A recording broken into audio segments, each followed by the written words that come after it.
Okay, everybody, welcome to a different YouTube today. I've been accumulating for a couple years now.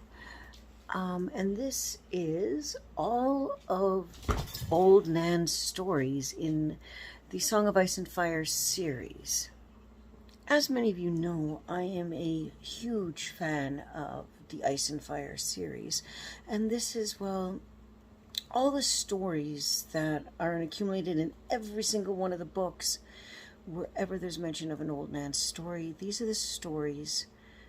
We'll talk about them as we go through and what it kind of means to the story and maybe what we can expect from a future story, like whenever he gets his off his ass and actually writes the goddamn next one. Anyways, this is Old Nan stories.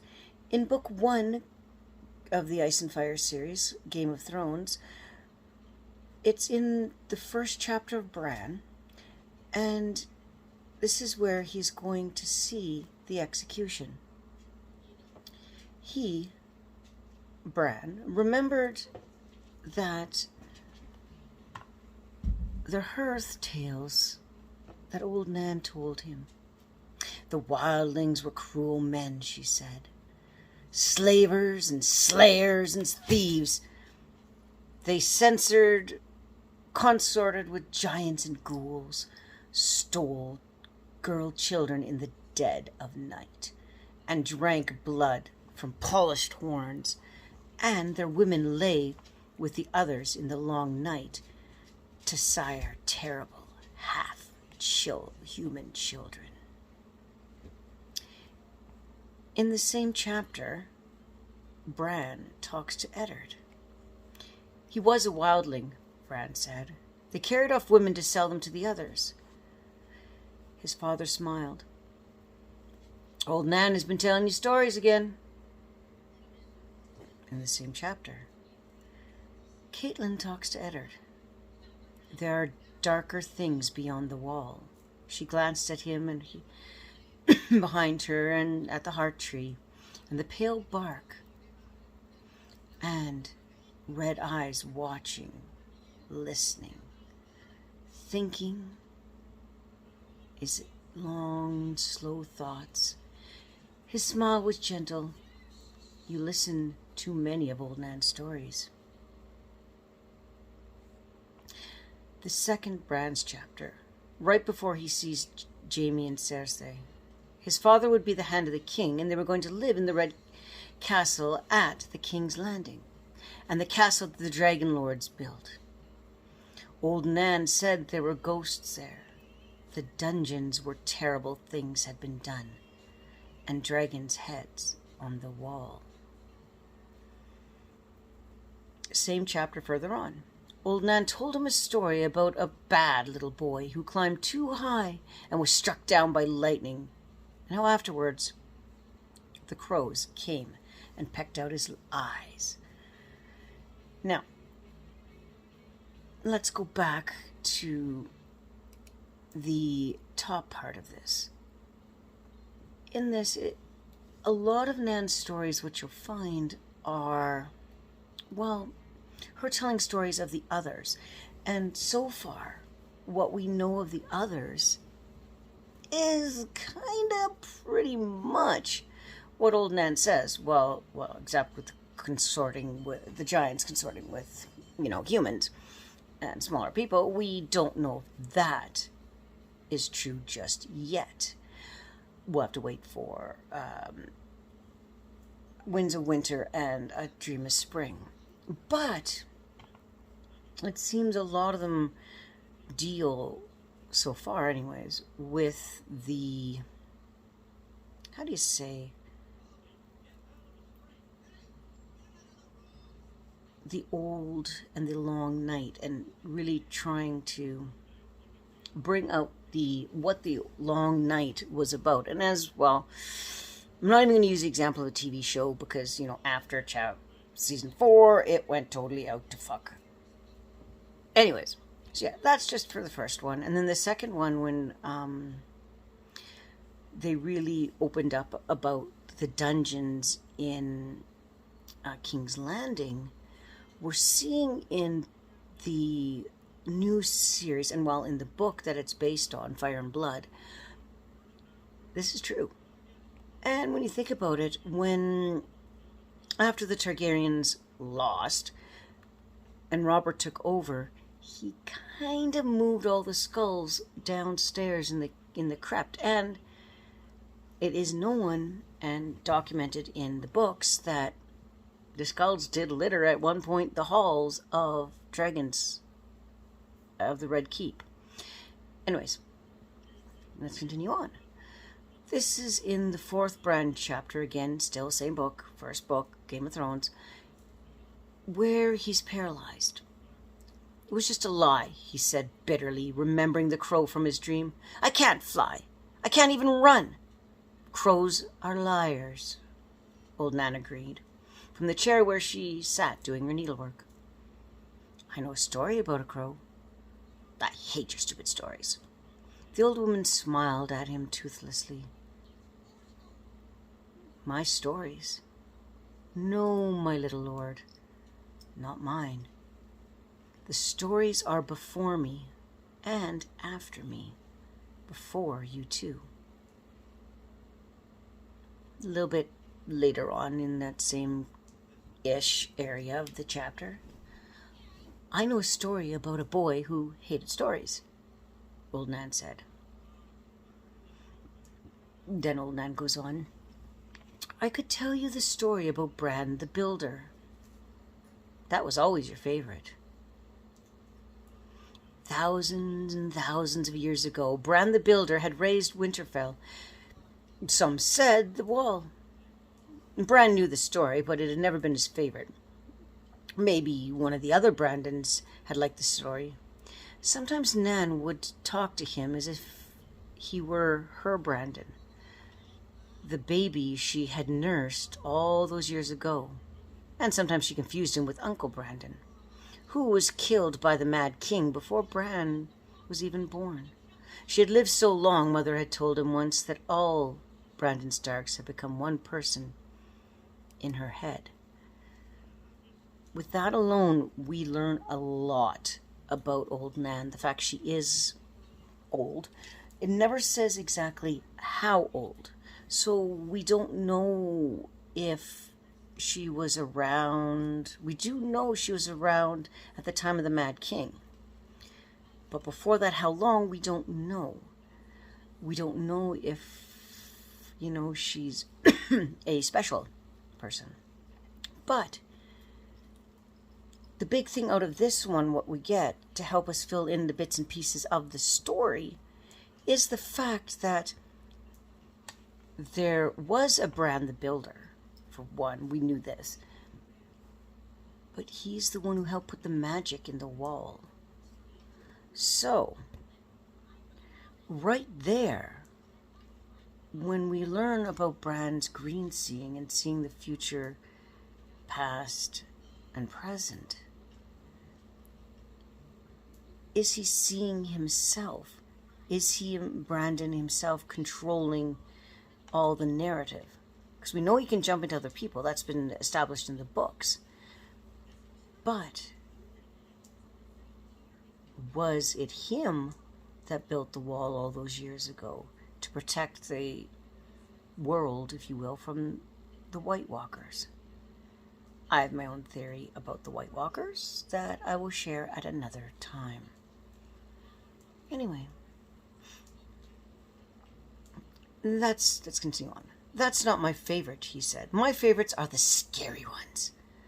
Oh, my sweet summer child, old Nan said gently. What do you know of fear? Fear is for winter, my little lord, when the snow falls 100 feet deep and the ice wind comes howling out of the north.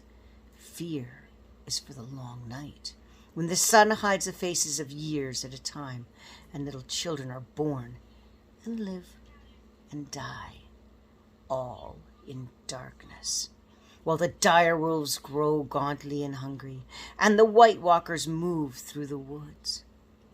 You mean the others? Bran said curiously.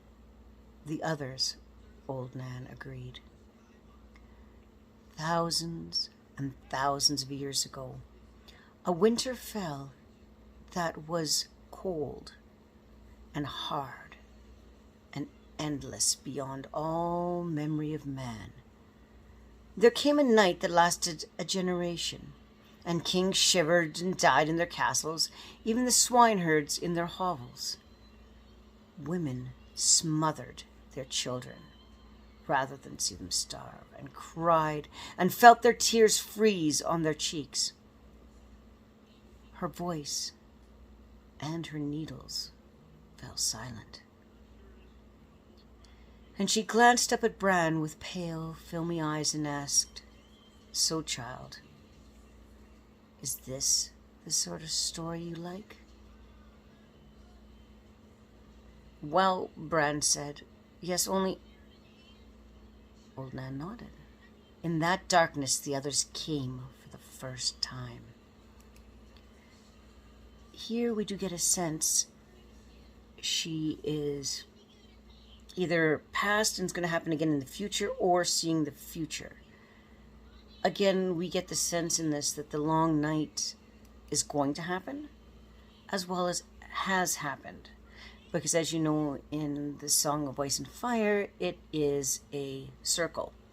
You get however many years before the winter of summer is usually the amount of winter you get. Hence why the Stark's line, "Winter's coming," is so poignant and so, shall we say, truthful. And well, we all know the Starks, they're always truthful. But anyways, let's continue on. She said as her needles went click, click, click.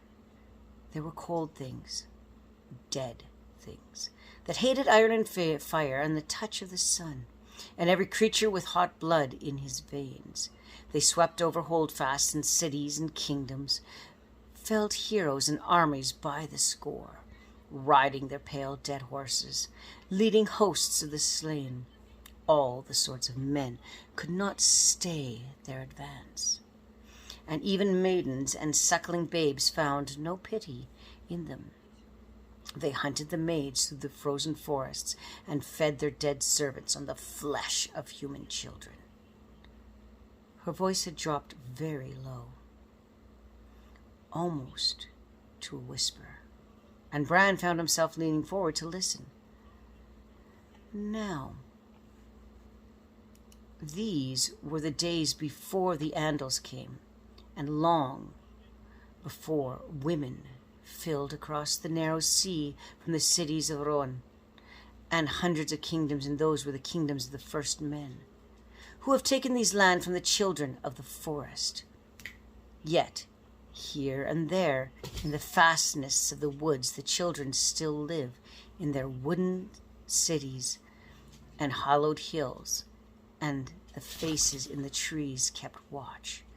So cold and death filled the earth. The last hero, determined to seek out the children in the hopes of their ancient magics, could win back what armies of men had lost. He set out into the dead lands with a sword, a horse, a dog, and a dozen companions. For years he searched, until he despaired of ever finding the children of the forest in their secret cities. One by one, his friends died, and his horse, and finally, even his dog. And his sword froze so hard that the blade snapped when he tried to use it. And the others smelled that hot blood on him and came silent on his trail, stalking him with packs of pale white spiders as big as hounds. The door opened with a bang, and Bran's heart leapt in his mouth with sudden fear. It was only Master Luwin, with Horder, looking in from the stairway behind him. In the same chapter, Euron tells that Benjen is missing.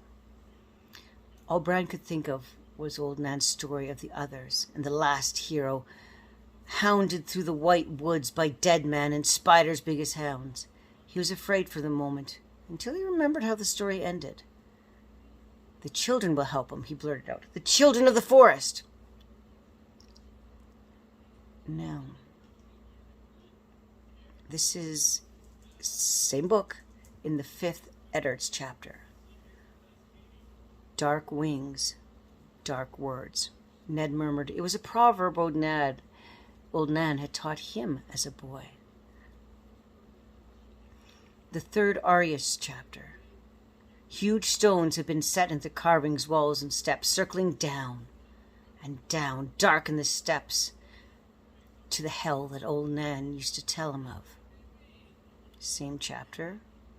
Further on, Arya talks to Eddard. "A wizard," said Ned, unsmiling. "Do you have a big, long white beard and a tall, pointed hat speckled with stars?" No, it wasn't like old Nan's stories. He didn't look like a wizard. But the fat one said he was. In the 3rd Sansa's chapter. When the Knight of Flowers had spoken up, she became sure she was about to see one of old Nan's stories come to life. In the 7th Jon's chapter, 2 frozen bodies are brought to the wall. Unburdened, he thought the back tales of old Nan used to tell him. When he was a boy at Winterfell, he almost could hear her voice again, and the click, click, click of her needles in the darkness. The others came riding, and she used to say, with the drop of her voice lower and lower, cold and dead they were, and they hated iron and fire and the touch of the sun and every living creature with hot blood in its veins. Hold fast in cities, kingdom of men fell before him, as they moved south on the pale, dead horses. Leading hosts of the slain, they fled their dead servants on the flesh of human children. Okay, in the 6th Bran's chapter, Bran is talking to Robb. Lord Rose never said his word. He only looks at me, and all I can think of is that room they have in the Dreadfort where the Boltons hang the skins of their enemies. That's just one of old Nan's stories, Bran said. A note of doubt crept into his voice. Is it?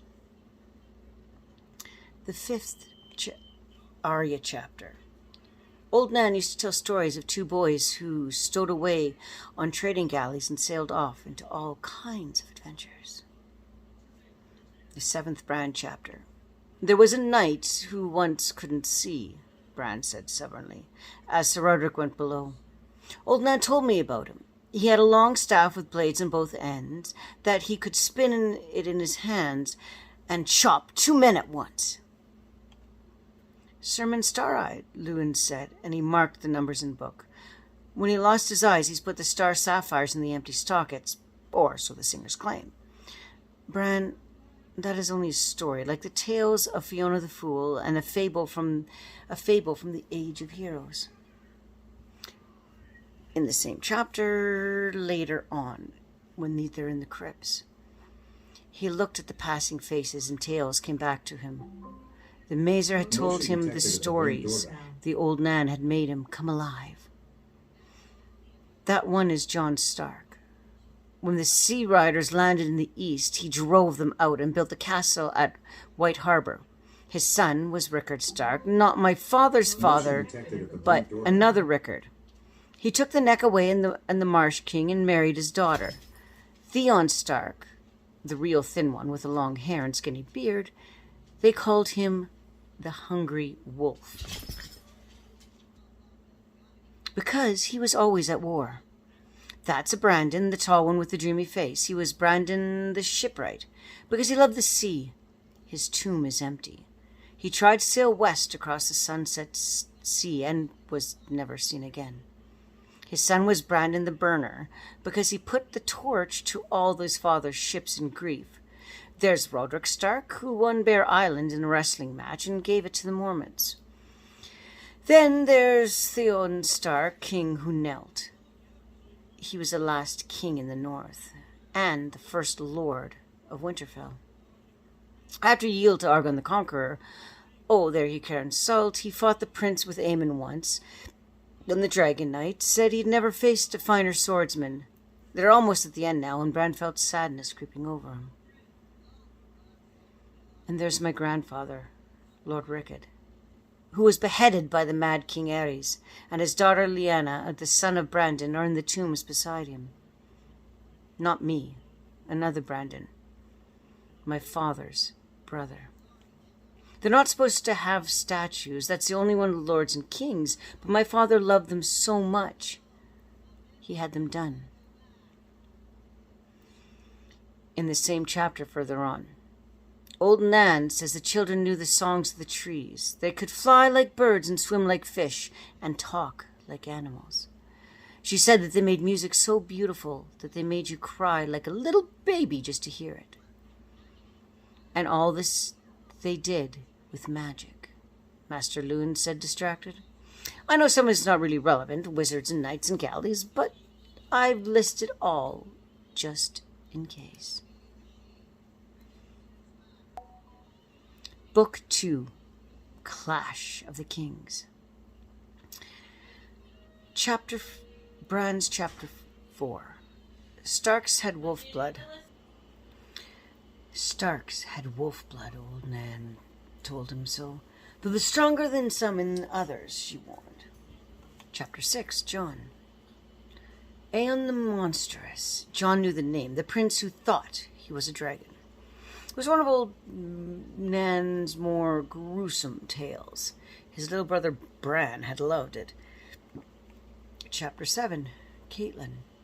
And when the Hearthor stood complete, and when Henrol stood complete on the very day King Harren took his up residence, Aegon the Conqueror had come ashore at King's Landing. Catelyn could remember hearing Old Nan tell a story of her own children back at Winterfell. King Harren leaned against the thick walls and high towers that smote against the dragons. The tale always ended, for dragons fly. Harren and all his line had perished in the fires that engulfed his monstrous fortress, and every house that held Henrol since had come to misfortune. Strong it might be, it was a dark place and cursed. Chapter 9. Arya. She remembered the story of Old Nan once told about a man imprisoned in the dark castle by evil giants. He was brave and smart, and he tricked the giants and escaped. But no sooner was he outside the castle than the others took him and drank his hot, red blood. Chapter 14, Arya. Arya was remembering the stories Old Nan used to tell of Henril.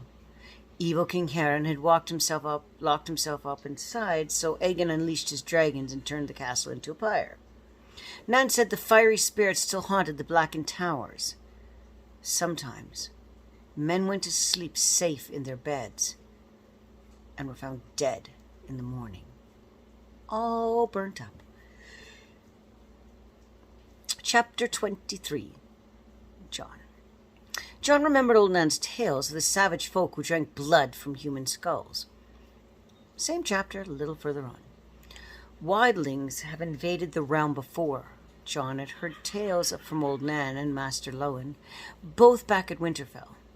Remen Redguard led them south in the time of my grandfather's grandfather. Before him, there was a king named Bel the Bard.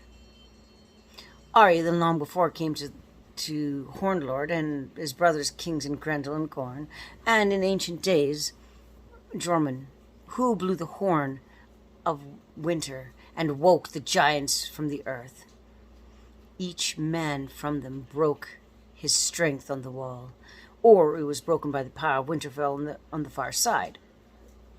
But the Night's Watch is only a shadow of what we were, and who remains to oppose the wildlings besides us.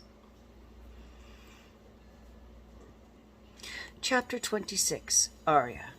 She remembered old Nan's stories of the castle built on fear.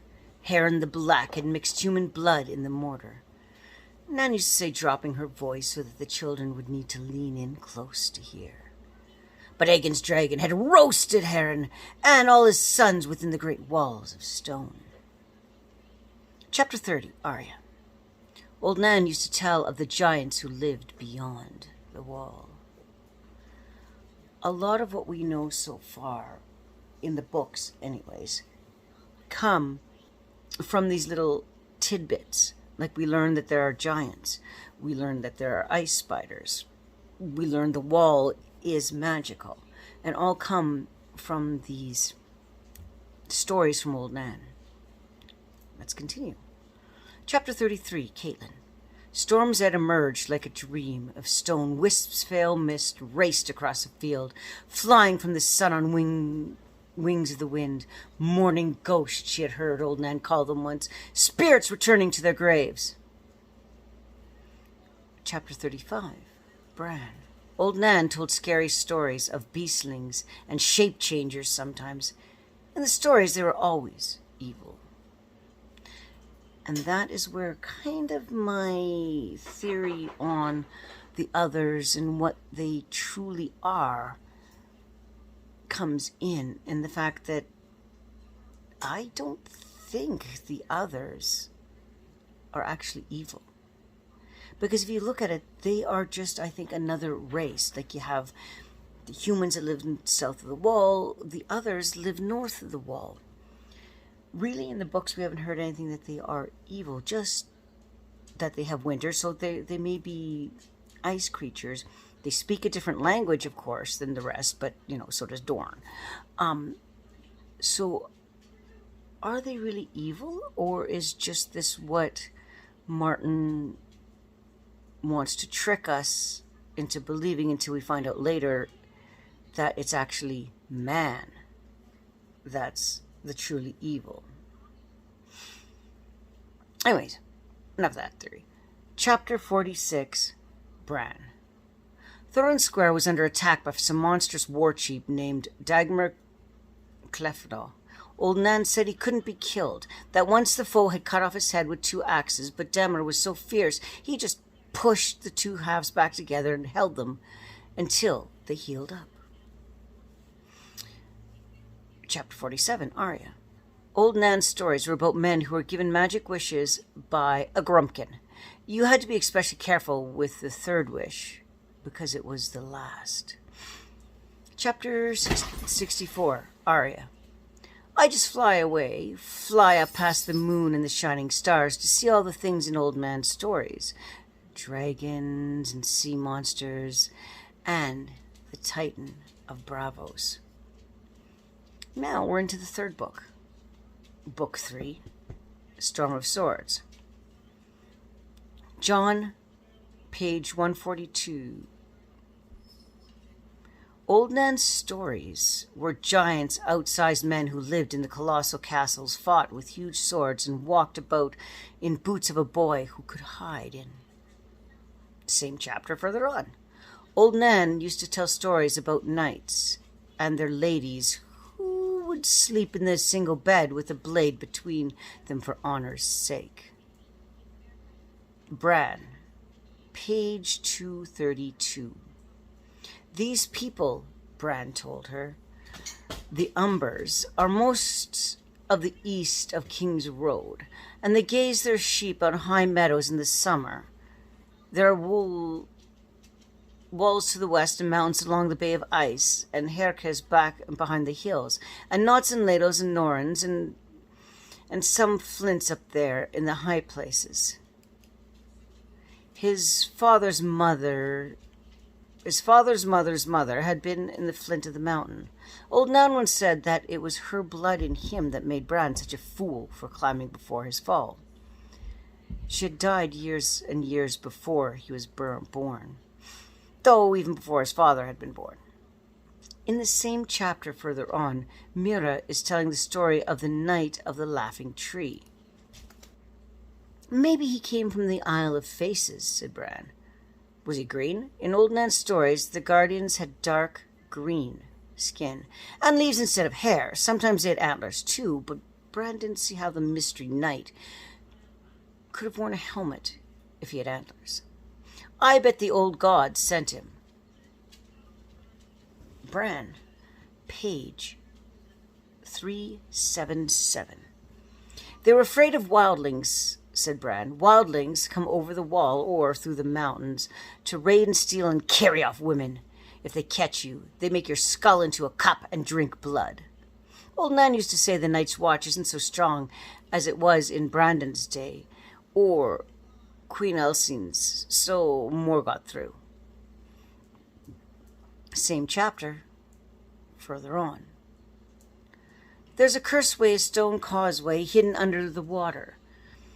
We could walk out. They could anyway. He could have to ride on Harder's back, but at least he'd stay dry that way. The Reeds exchanged a look. How do you know that? Asked Jorn. Have you been here before, my prince? Oh, no. Old Nan told me. The holdfast is a golden crown, see? He pointed across the lake, and you could see patches of the flickering gold painted up around the crinolines. Queen Albra slept there, so they painted the medallions Merlin's gold in her honor. Same chapter. Further on. There are abandoned castles along the wall, I've heard, Jordan answered. Fortresses built by the Night's Watch, but now left empty. One of them may give us our way through. The ghost castles, Old Nan had called them. John, page 389. This is Queen's Crown. Across the lake, the Tower of Black, again dim shape dimly seen. A queen lived here? Asked Yvette. A queen stayed here for a night. Old Nan told him the story, but Master Luwin had confirmed most of it. Elzin was the wife of King Jarez, the counselor. He is called Old King because he reigned so long. He was young when he first came to the Iron Throne, and in those days it wasn't his wont to travel over the realm. When it comes to Winterfell, he brought his queen, 6 dragons, and half of his court. The king had masters to discuss with his warden of the north, and Ezen grew bored, so she mounted her dragon, Silverwing, and flew north to see the wall. This village was one of the places where she stopped. Afterwards, the small fork painted on top of the holdfast to look like a golden crown she had worn when she spent the night among them. I've never seen a dragon. No one has. The last dragons died hundreds of years ago, or more, but this was before that.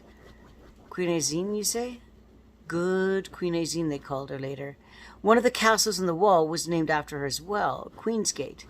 Before her visit, they called it Snowgate. Bran, page 515. The Night Fort was figured into some of Old Nan's scariest stories. It was here the Night King had reigned before his name was, wiped from the memory of man. This is where the Rat Cook had served the Andal King his prince and bacon pie, and where 79 sentinels stood their watch, where brave young Dany Flint had been raped and murdered. This was the castle where King Shid had called down the curse of the Andals of the old, where the princes of boys had faced the thing that came in the night, where blind Simeon Stareyes had seen the hellhounds fighting. Mad Axe once walked these yards and climbed these towers, butchering his brothers in the dark. All that happened hundreds and thousands of years ago, to be sure, but some maybe never happened at all.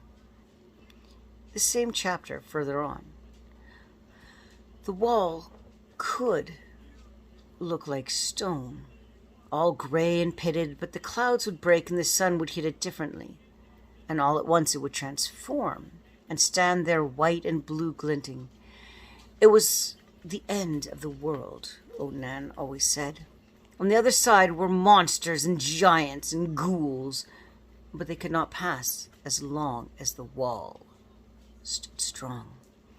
Well, same chapter further on. The gathering gloom put Bran in a mind of another of Old Nan's tales, the tale of the Night's King. He had been the 13th man to lead the Night's Watch, he said. A warrior who knew no fear. And that was the fault in him. For all men must know fear. A woman was his downfall. A woman glimpsed from the top of the wall with skin as white as the moon and eyes as blue stars. Fearing nothing, he chased and caught her and loved her. Though her skin was cold as ice, when he gave his seed to her, he gave his soul as well. He brought her back to the Night Fort and proclaimed her the queen and himself her king. With strange sorceries, he bound his sworn brothers to his will. For 13 years they had ruled, Night's King and his corpse queen, till finally the Stark of Winterfell and Jormungand of the Wildlings had joined to free the Watch from bondage. After his fall, they had found he had been sacrificing to the others. All records of the Night's King had been destroyed, and his very name forbidden. Some say he was a Bolton, Old Nan would always end. Some say a Meagher, some say a Sigurd, some say Uber, Flint, or Nori. Some would have you think it was Woodfoot who had ruled Bear Island before the Iron Men came. He never was. He was a Stark, and a brother of man who brought him down. She always pinched Bran on the nose then. He would never forget it. He was a Stark of Winterfell, and who can say, mayhaps his name was Brandon. Mayhaps he slept in this very bed, in this very room. Night's King was only a man by light of day, Old Nan would always say, but at night was his to rule. The same chapter further on. The rat cook had cooked the son of the Andal King in a big pie with onions, carrots, mushrooms, lots of pepper and salt, and rasher bacon, and dark red Dornish wine. Then he served them to his father, who praised the taste in his second slice. Afterward, the gods transformed the cook into a monstrous white rat, who could only cat his own young. He roamed the Night Fort ever since, devouring his children. But still his hunger was not sated. It was not for murder the gods cursed him, Old Nan said, nor for the serving of the Andal King, his son, in a pie. The man has a right to vengeance. But he slew a guest beneath his roof, and that the gods cannot forgive. Now, if you look at that bit right there, and remember when Arya comes back to the Freys, after the Freys did the same thing, that they murdered her entire family as they were guests, begins to make sense. Also, you got to remember, back in medieval times, there was this thing called the guest right, and you had to, if once you got food and water under a house, you were under that house's protection. They could not kill you, you could not kill them. So Martin did take some of this from actual historical stuff. But this part goes on further on in the story, where we do find out that Arya does bake up the phrase to serve to the father. Anyways, let's continue. Same chapter further on. Outside, the wind was sending armies of dead leaves marching across the courtyards to scratch faintly at the doors and windows. The sounds made him think of Old Nan's stories. He could almost hear the ghostly sentinels calling to each atop the wall and winding their ghostly war horns. Same chapter overall later on. He remembered what old Nan had said of Maddox, and how he took his boots off and prowled the castle halls barefoot in the dark, with never sound to tell you where he was except the drops of blood that fell from his axe and his elbows. At the end of his wet, red beard, or maybe it wasn't Maddox at all, maybe it was a thing that came in the night. The premise boys all saw it. Old Nan said, but afterwards when they told their Lord Commander, every description had been different. And 3 died within the year, and the 4th went mad, and 100 years later, when the thing came again, the patient boys were seen shambling along behind it, all in chains. Maddox had been a big man in old Nan's stories, and the only thing that came in the night had been monstrous. Same chapter, a little further on. They meet Sam. It was great. Was he green? Bran wanted to know. Did he have antlers? The fat man was confused. The elk? Cold hands, said Bran. The green men ride on elks. Old Nan used to say sometimes they had antlers too. Same chapter further on. Beyond the gates the monsters live, and the giants and ghouls. He remembered old Nan saying, but he couldn't pass so long as the walls stand strong. This is talking about cold hands. Sans at page 567. This one is not. In old Nan's stories, the Grumpkins crafted magic things that could not make a wish come true. Anyways, now we're on to book 4, Feast of Crows. There's not too much in this book with old Nan's stories or references to old Nan. But Arya, page 71. The Titan of Braavos, old Nan had told him the stories of Titan back in Winterfell. He was a giant as tall as a mountain, and whenever Braavos stood in danger, he would wake with fire in his eyes. His rocky limbs gliding and groaning as he waded to the sea to smash his enemies. The Braavosi fed him on juicy plank flesh and little highborn girls, Nan would end. Arya, page 258.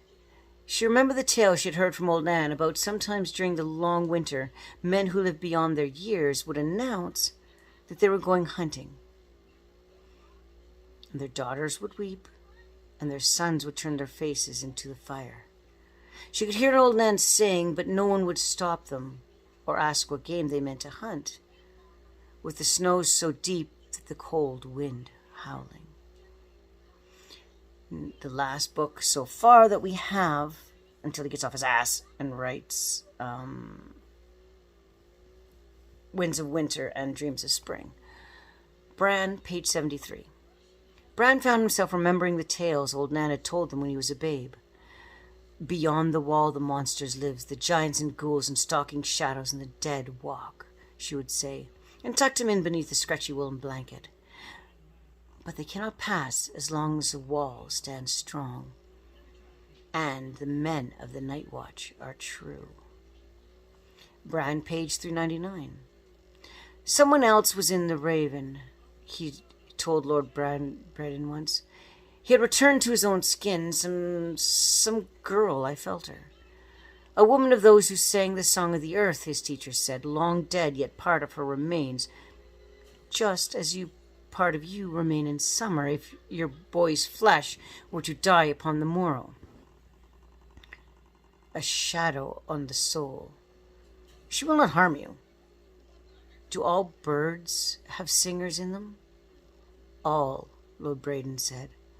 Lord Braden is, I believe, the three-eyed raven. It is the singers who taught the first men to send messages by raven. But in those days, the birds would speak the words. The trees remember, but men forget. So now they write messages on parchment and tie them round the feet of the birds who never shared the skin. Old Nan had told him the same story once, remember Bran. John, page 408. The wind was gusting cold as breath. of the ice dragon in the tales old Nan had told John was a boy. 1-1, and this is John, page 455. 1-1 was very little like giants in old man's tales, those huge savage creatures who mixed blood in their morning porridge and devoured whole bulls, hair and hide and bones. Arya, page 546. Old Nan had told her tales of Hardhome back at Winterfell, when she was still been Arya Stark. After the big battle where the king beyond the wall was killed, the wildlings ran away, and this woods, which, that is said, went to Hardhome, ships would come and carry away to some place warm. But no ships came, except these two Levesi pirates, Good Heat, an elephant that had been driven north by a storm. They dropped anchor off Hardhome to make repairs and saw the wildlings. But there were 1,000 and didn't have room for all of them, so they just had to take the women and children. The wildlings had nothing to eat. So the men sent out their wives and daughters, but soon as the ships were out to sea, the Levasi drove them below and roped them up. They meant to sell them all in Les, only then did he run another storm and the ships were parted. The Good Heart was so damaged her captain had no choice but to put in here. But the elephants may have made it back to Lys, and Lysini and Printo think that she would return with more ships. The price of slaves is rising, they said, and there are thousands more women and children at Hardhome. John, page 563. The snowfall was light today, the thin scattering of flakes dancing in the air. But the wind was blowing from the east along the wall, cold as the breath of the ice dragon in old Nan's tales used to tell. Theon, 585. Theon would have laughed if he had dared. He remembered the tales of old Nan had told him of the storms that raged for 40 days and 40 nights. For a year and for 10 years, storms that buried castles and cities and whole kingdoms under 100 feet of snow. So far as we can see, this is all of old Nan's tales that we have in the Ice and Fire series. Now, what we also have to think of, though, is a lot of these stories really are explaining what the hell and give us what's going on behind on the wall and what we can expect beyond the wall. Especially with like the Grumpkins, and so far a lot of old Nan's stories aren't that far off. So just think of that. Old Nan's stories aren't that far off. Think of what's to come in the books. I bid you adieu to another day.